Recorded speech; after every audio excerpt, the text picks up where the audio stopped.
మరి ఎప్పుడు ఇది సరికాదు సవ్యం కాదని ఇప్పుడు చాలామంది ఆడపిల్లలు మీకు అయిన ఎక్స్పీరియన్స్ మీ పెళ్లిలో 6 నెలలలో ఒక హింస ఒక ఎక్స్‌ప్లాయిటేషన్ ఉంది బయటకు వచ్చేయాలని ఆలోచించిన పరిస్థితుల్లో ఎప్పుడు బయటికి రావాలనే స్ఫురణ ఎలా కలుగుతుంది? బికాజ్ భరిస్తాం సర్దుకుంటాయన్న హోప్ ఉంటుంది. ఆ స్ఫురణ ఏం చెప్పిన మాట వినాలని మీ గైడెన్స్ అడుగుతున్నా. మీరు డైరెక్ట్గా పడ్డ వ్యక్తి కాబట్టి మీకు అర్థమైంది కదా ప్రశ్న. అది మన రాతలో ఉంటుంది, ఏదో అదృశ్యవాణి చెప్తుంది మనకి, భరించావు చాలు ఇంకా ఇది చెయ్యి అని గైడెన్స్ వచ్చేస్తుంది అని. నాకు బ్లైండ్గా వెళ్తాను నేను అంతే. అంతే అంత డీప్గా వెళ్ళి నాలెడ్జబుల్గా చెప్పాలంటే నాకు తెలియదు, కానీ అనిపిస్తుంది, మనకే అనిపిస్తుంది ఇంకా ఆ టైం అయిపోతుందని అనిపించినప్పుడు అది ఆటోమేటిక్గా వస్తుందని నేను అనుకుంటున్నాను. ఎంత ఇవాల్వ్ అయ్యారు మీరు స్పిరిచువల్గా, ఎన్ని కష్టాలు పడినా కూడా ఎంత పరిణితి తెచ్చుకున్నారు మీరు అంటే జీవిత ప్రయాణంలో. నేను కేరళ డీటాక్స్కి వెళ్ళినప్పుడు కూడా 14 days ఒంటరిగా ఉన్నాను. అప్పుడు నా లైఫ్ స్టైల్ మారిపోయిందమ్మా, మైండ్ సెట్ కానీ లైఫ్ స్టైల్ కానీ. ఎంత భయస్తురాల్లో నేను, చిన్న విషయానికి భయపడిపోతే, ఎక్కడన్నా నొప్పి వస్తే, ఇక్కడ నొప్పి వస్తే బ్రెస్ట్ క్యాన్సర్ ఏమో, ఇక్కడ నొప్పి వస్తే అపెండిసైటిస్ ఏమో అని అస్సలు లేదు. ముక్తినాథ్ నడిచి దిగాను -degreesలో మొన్న. అవునా? మొన్న రీసెంట్గా 4 days అవ్వలేదు. ఆ ముక్తినాథ్ ఒక ఇన్సిడెంట్ చెప్పాలి స్వప్న. ఒక ఆవిడ కటక్ నుంచి వచ్చారు, జ్యోత్స్నారావు అనేసి, ఒరిస్సా ఆవిడ కాదులే, ఒరిస్సాలో జాబ్ చేసేవారు, కాకినాడ ఆవిడ, బ్రాహ్మణ ఆవిడ. ఎవరు లేరు, నానేవాళ్ళు ఎవరు లేరు, తోడబుట్టిన అన్నదమ్ములు కానీ అక్క చెల్లెళ్ళు కానీ సంసారం కానీ పిల్లలు కానీ ఎవ్వరు లేరు. ఆవిడ బ్రహ్మచారిణి. ఆవిడ వచ్చి నాకు ఎవరు లేరు 3 రోజులు ప్రయాణం చేశారు మాతోటి. 11th నాడు బయలుదేరాము ఇక్కడి నుంచి, 12th 13th నాడు ముక్తినాథ్ తీసుకెళ్లారు. అలాగే డోలీలో ఎక్కించి వెళ్ళారు. ఆవిడకి ఏదో హై బ్లడ్ బీపీను షుగర్ ఏదో ఉంది. అన్నం తినాలనిపించక మాత్రలు వేసేసుకుంటున్నారు. తర్వాత ఆ ముక్తినాథ్లో జాంసంలో మేము స్టే చేసినప్పుడు వెన్ను ఒలికించే చలి, అక్కడ హీటర్స్ ఉండవు, హీటర్స్ పెడితే ఆక్సిజన్ అందదంట, హై ఆల్టిట్యూడ్ అనమాట. అక్కడ ఆ రోజు నరకం అనుభవించాం అందరం, 80 members గ్రూప్ మేము. Sai Krishna tours and travels అని సాయిరామ్ గారు, ప్రసన్న గారు, వైఫ్ అండ్ హస్బెండ్, ఆది దంపతులు. నిజంగా 2009 నుంచి వాళ్ళు ఈ ట్రావెల్ చేస్తున్నారు. ప్రతి ఒక్క గ్రూప్తో ట్రావెల్ చేస్తారు. ఇంకా నేను లైఫ్ జర్నీ అంతా వాళ్ళతోనే యాత్రలు కంటిన్యూ చేయాలని వాళ్ళతో చెప్పి కూడా వచ్చా కన్ఫర్మేషన్. ఆవిడ ముక్తినాథ్ని దర్శించుకొని, సాయిరామ్ గారు మేము వెళ్ళే రోజు ముందర రోజు నైట్ హోటల్లో డిన్నర్కి గ్యాదర్ అయినప్పుడు చెప్తారు, అమ్మ ఇలా ఉంటుంది అక్కడ సిచ్యువేషను, స్నానాలు చేయకండి, 108 జలధారలు ఉంటాయి, స్నానాలు చేయకండి, -degrees ఉంటాయి, నెత్తి నీళ్లు చల్లుకుంటే చాలు, మనకి ముక్తినాథుడి దర్శనం కావాలి, మీరు ఆయన చూడడం కాదు ముఖ్యం, ఆయన మిమ్మల్ని చూడడం ముఖ్యమని చాలా చక్కగా వివరించి ఆవిడని అడిగారు, అమ్మ మీ పరిస్థితి ఇలా ఉంది, వస్తారా, రాలేకపోతే రూమ్లో ఉండండి, భోజనం ఏర్పాట్లన్నీ చేసి మీకు ఒక మనిషిని పెట్టి నేను వెళ్తాను. లేదు సాయిరామ్, నాకు ఆ ముక్తినాథుడిని చూడాలి, నా ఒకే ఒక కోరిక అన్నారమ్మ. వచ్చారు, ముక్తినాథుడిని చూశారు. మర్నాడు అందరం బయలుదేరి బస్సుల్లో పోక్రా రిటర్న్ రావాలి. కార్లోనే స్పాట్ డెడ్ అమ్మ ఆవిడ. ముక్తినాథుడు అన్నందుకు ముక్తి మోక్షం. ఎంత అదృష్టవంతరాలు, ఎవ్వరు లేరని 80 మందితో ప్రయాణం చేసి 3 రోజులు ముక్తినాథుని చూసి 4వ రోజు పోయింది. అసలు అద్భుతమైన సంఘటన అయితే నాకు, నేను మర్చిపోలేను ఈ యాత్రలో. ఆవిడ చనిపోయినప్పుడు ఎంత ప్రేతకళగా ఉందో, చితి మీద పెడితే అక్కడే ఎవరో కజిన్ నెంబర్ దొరికింది, ఫోన్లో అడిగితే మేము రాలేమండి, అంత దూరం మీరు చేసేయండి అని ఈయనకు అథారిటీ ఇచ్చేశారు సాయిరామ్ గారికి. అక్కడ ఆర్మీ సహాయంతో ఆయన మన హిందూ సాంప్రదాయంలో ఆమెకి దహన సంస్కారాలు చేస్తే, చితి మీద పెట్టినప్పుడు ఆవిడకి ఫోటో తీస్తే ఎంత చిద్విలాసంగా ఉందో తెలుసా అమ్మ ఆవిడ ముఖం. చనిపోయినప్పుడు ఈ 4 బయటకు వచ్చేసి కళ్ళు తేలేసి ఉన్న మనిషి హాయిగా అలా ఉంది. అసలు అది జన్మలో మర్చిపోలేను. అంతకుముందు రోజు అడిగారు, ఎవరికి ముక్తి కావాలంటే 2 చేతులు ఎత్తా నేను, ఏం మీకు లగేజ్ లేదా అని అడిగారు. నాకు ఏ లగేజ్ లేదన్నాను. అంటే వెనకాల బంధాలు లేవా అనేసి. మీరు అనుకుంటే కాదు దేవుడు అనుకోవాలి, ఆయన ఎవరికి ఇవ్వాలో వాడికే ఇస్తారు అనేసి. అలాగా ఆవిడ అదొక అద్భుతమైన సంఘటన. ఆనందించాం, ఆవిడ పోయినందుకు బాధపడలేదు. ఎంత అదృష్టవంతురాలు, ఎంత చక్కని అనాయాసన మరణం అంటారు కదా, అలా. కార్లన్నీ ఆగినా ఏంటనంటే పోయారు. అంటే భగవద్ దర్శనం అయిందా అని చాలా మందిని అడుగుతాం. ఇంతకంటే నిదర్శనాలు ఏముంటాయి? మోక్షం, ముక్తినాథుడు. మా వాళ్ళందరూ, మా మామ కొడుకులందరూ ఆ -degreesలో 108 జలధారాల్లో స్నానం చేశారు. ఒక్కొక్క జలధార నుంచి ఇంకొక జలధార వెళ్తుంటే వాళ్ళకి బ్రెయిన్ పనిచేయడంలా ఫ్రీజ్ అయిపోతుంది, అలా చేశారు. నేను ఆ 108లో చల్లుకోవడానికి అరగంట పట్టింది, ఈ చెయ్యి పనిచేయాల 1 గంట, బ్లడ్ క్లాట్ అయిపోయి. అంత చలి. -degrees. అది అంత కష్టతరమైన ప్రయాణం.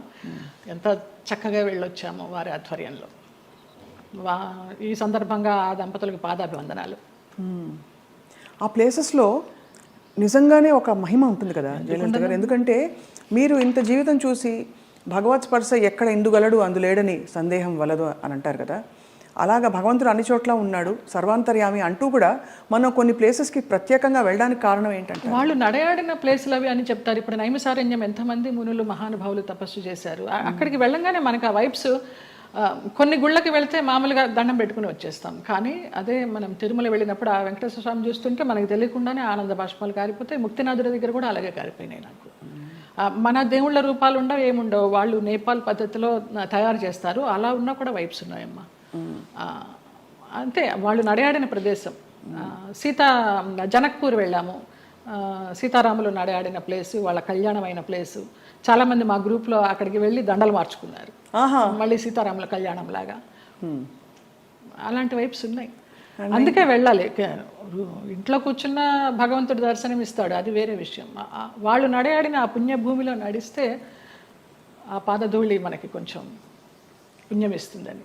రెండోది మీరు అన్నట్టు ఆ ప్లేస్కి వెళ్ళిపోయాక మనం నేను ఫలానా, నేను స్వప్న, నేను జయలలిత, నేను సో అండ్ సో అన్నీ మర్చిపోయి, నేను జ్యోత్స్న మర్చిపోయి కేవలం ఒక అంకిత భావంతో ఒక డిజాల్వ్డ్ స్టేట్లో వెళ్తాం. అంతే, అది కూడా ఒక సర్వస్వ శరణాగతి అయిపోయి నువ్వు తీసుకొచ్చావు, నువ్వే చూసుకో, శరణాగతి అంతే. అందులో కూడా చాలా అద్భుతాలు మన లోపల జరుగుతాయి. అద్భుతాలు అంటే మన అహంకారం కరగడం అన్నీ కదా, మనకి తెలియకుండానే అది ఆ ఉద్వేగం అది అంతా వచ్చేస్తుందమ్మా. అదే నేను సంజయ్తో అదే అన్నాను. సంజయ్ కదా ఇంటర్వ్యూ ఏర్పాటు చేసింది, సంజయ్ కిషోర్. నాకు గుంటూరులో చిన్నప్పటి నుంచి వాడు నన్ను కొట్టేవాడు. వాడు కొడుతుంటే నేను పరిగెత్తేదాన్ని. వాళ్ళ ఇల్లు పెద్ద ఇల్లు గుంటూరులో, ఎంత పెద్ద ఇల్లు, కొడుతుంటే పరిగెత్తేవాడిని. తర్వాత వాడిని ఎత్తుకునేదాన్ని. వాడు ఈ రోజున ఇంత గొప్పవాడైనాడంటే చాలా సంతోషము. చాలా పద్ధతైన మనిషి, ఎంత పద్ధతైన మనిషి. వాళ్ళ ఇంట్లో వాళ్ళ అమ్మగారు నాకు పెద్దక్కలాగా, పాపాయి అంటే ఆవిడ నా అభివృద్ధికి ఆవిడ సంతోషిస్తుంది. నా సొంత వాళ్ళు కూడా సంతోషిస్తారా సంతోషించరు, కానీ ఆవిడ అంత సంతోషిస్తుంది, అంత బ్లెస్ చేస్తుంది ఆవిడ. నువ్వు బాగుండాలి, నువ్వు బాగుంటే మేము బాగుంటాం అనేసి. లేదు, మీరు ఎప్పుడు మీరు బాగుంటారు, మీ చుట్టూ ఉండేవాళ్ళు అంటే మీకు భగవద్ రక్షణ ఉందని క్లియర్గా ప్రూవ్ అయిందమ్మా. నాకు చాలా ఈ యాత్ర తర్వాత నాకు భగవదానుగ్రహం మెండుగా ఉందని చాలా నమ్మకం వచ్చింది నిజంగా. ఇంకా అసలు ఏమూలో ఉన్న భయం కాస్త పటాపంచలైపోయింది, ఏం లేదు. మీ జీవితంలో కీలక పాత్ర పోషించిన వ్యక్తులు గుమ్మడి గారు ఒకరు. ఇది గతంలో లోగడ మీడియా వాళ్ళు చాలా సందర్భాల్లో అడిగారు, రకరకాలుగా లింకప్లు రాశారు మీకు వారికి. అసలు అంత లింకప్ చేయాల్సిన అవసరం ఎందుకు వచ్చింది అంటే మీరు కేవలం వెళ్ళి ఇప్పుడు ఒక మనిషి ఇంకో మనిషి సేవ చేయొచ్చు, చూసుకోవచ్చును, స్త్రీ పురుషులు కావడంతో అలా రాశారు. ఏ స్త్రీ పురుషులు అయినా వయసు భేదం లేదమ్మా. నా తండ్రి వయసు ఆయనకి. మేము సినిమాలన్నీ మానేసుకొని పొద్దునైతే ఆయన ఫోన్ చేసి, నా గొంతు పొద్దున్నే కొంచెం మగవాడి వాయిస్ లాగా ఉంటుంది, పొద్దున్న లేవగానే ఫోన్ చేస్తే బాచి అనేవారు. బాచి అనుకోండి, బాచి లిఫ్ట్ చేశాడు. బాచి కాదండి నేనే జయమ్మ అంటే, జయమ్మ నీ గొంతు ఏంటి అలా ఉంది, మంచు మార్గే గొంతులాగా ఉంది. ఇంకొక ఎవరినో పోల్చేవారు అనమాట. ఏం చేస్తున్నావు ఇవాళ, ఏం తీసుకొస్తున్నావు వంట, అలాగా ఆయన్ని మేము అభిమానించి మహామహులు. వాళ్ళ సేవ చేసుకోవడానికి పూర్వజన్మ సుకృతం ఉండాలి నిజంగా. తల్లిదండ్రి లేరు, వాళ్ళ ప్లేసుల్లో వాళ్ళని ఊహించుకొని, ఆ లెజెండ్స్ వాళ్ళు చేసిన క్యారెక్టర్స్ ఊహించుకొని మనకి ఇంత గొప్ప అవకాశం వచ్చిందే, వారితో కూర్చుని భోంచేసేయడం కానీ, వారితో కూర్చొని పేకాడడం కానీ, వారితో కూర్చుని వైన్ తీసుకోవడం కానీ. నా కోసం సులాని ఒక వైన్ బాటిల్ తెప్పించేవారు రోజు 8 వందలు పెట్టి, ఇది నీకే, ఇది జయమ్మకే, వేరే ఎవరు ముట్టుకోవద్దనేసి. అంత అభిమానంగా కొన్ని సంవత్సరాలు, ఒక 4-5 సంవత్సరాలు జర్నీ చేశాము. ఇప్పుడు అటు నుంచి వెళితే నాకు ఆ ఇల్లు చూస్తే మాత్రం ఏడుపు వస్తుంది. అవును, మీరు చెప్పారు. అంత మంచి. ఆయన కుటుంబ సభ్యులు ఎవరు లేరా ఆ టైం? ఉన్నారు, ఎందుకు లేరు.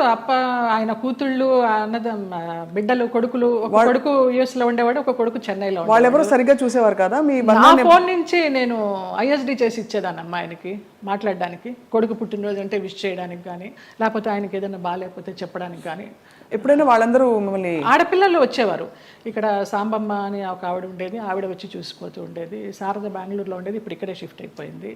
విజయమ్మ చెన్నైలో ఉంటుంది, ఇంకొక చిన్నమ్మ అమెరికాలో ఉంటుంది, ఒక ఆవిడ క్యాన్సర్తో పోయింది.